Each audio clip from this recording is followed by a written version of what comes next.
One of the important and very interesting areas of biblical study from the Hebrew text is found in Second Samuel chapter uh,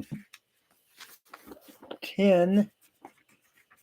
Excuse me here. Second Samuel chapter 11 and the beginning of chapter 12.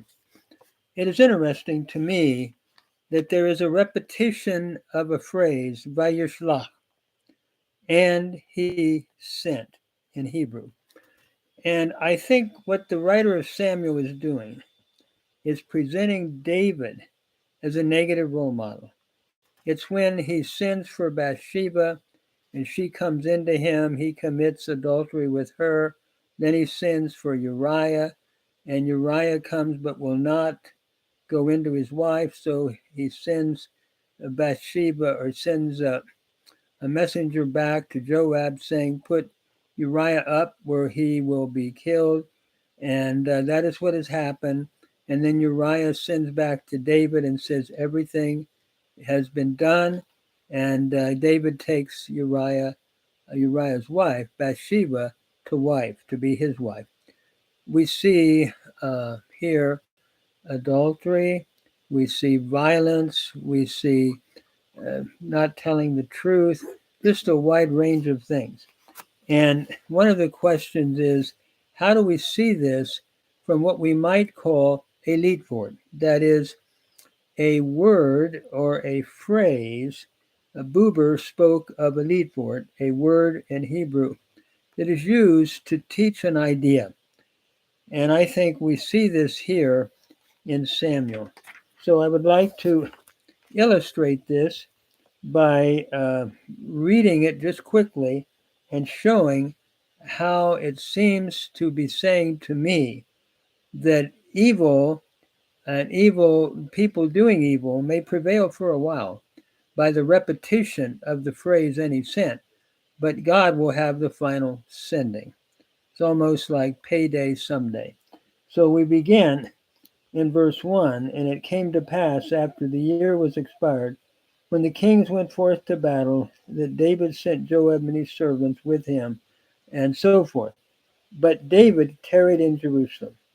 And we're told in verse 2, and it came to pass, as that was happening, that he walked on the roof and saw a woman washing herself, which would be Uriah's wife. And notice then in verse 4, it says in the Hebrew, by Yishlach David Melachim, that is, in David by Yishlach, and David sent messengers and took her, and he lay with her, and she then conceived and became pregnant. So she sent word back to David and said, "I am with child." So notice Vayishlach in verse 6, David sent unto Joab, and he said, "Send Uriah the Hittite."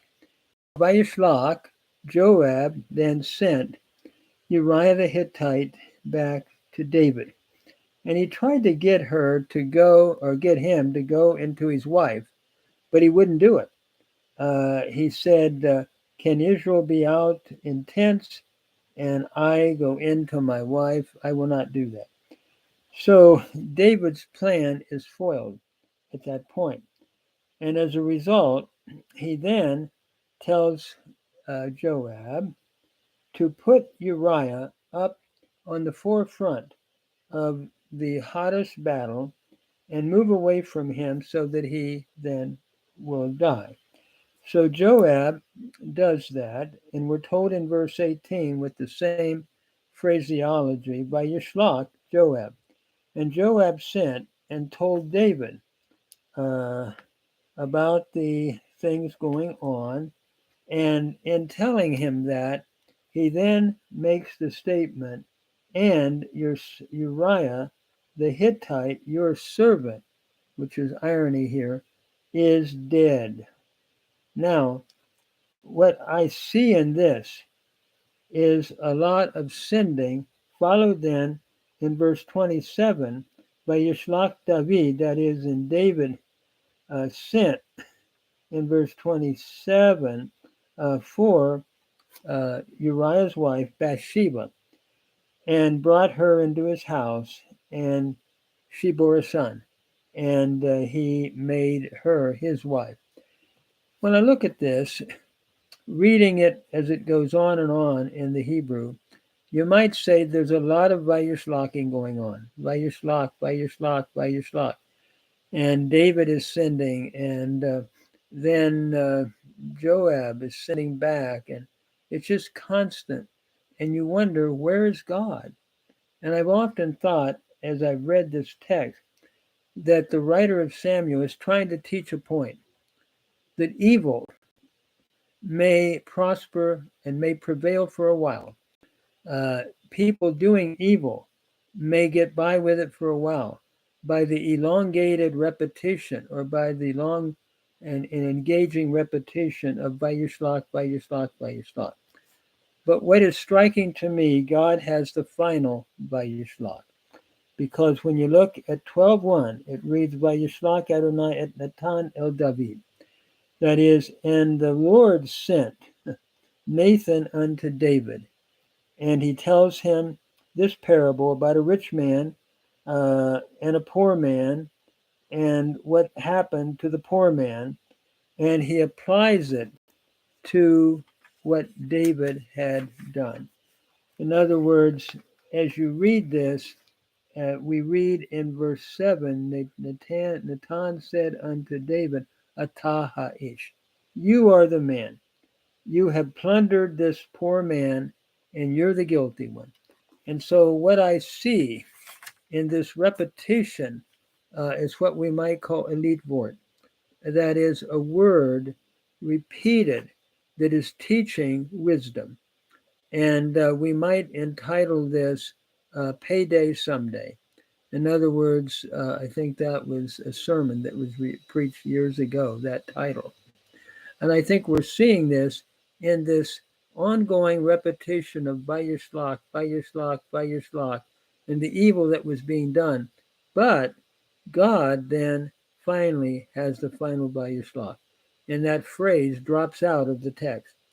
So it's my understanding that the writer of Samuel is using that phrase to teach a very true, can I say, idea that men may do evil and it may prevail for a while, but God will have the final sending and the final judgment to come.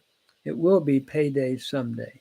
And I think this is what we see here, and this is the lesson that I have seen as I have read this text.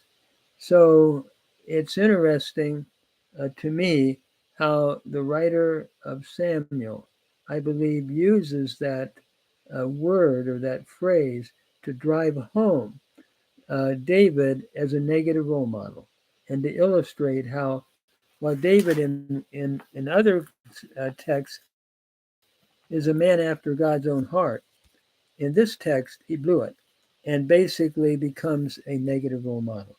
And so I think this is a real text on wisdom, even though it's in a historical, literary type of text. It teaches wisdom and how God will have the final word in life. And so it behooves people to do right and not to do evil and wrong. And I think, in my own understanding, this is what is being taught by the repetition of Vayishlach. A lot of Vayishlaching going on, but the final Vayishlach belongs to the Lord.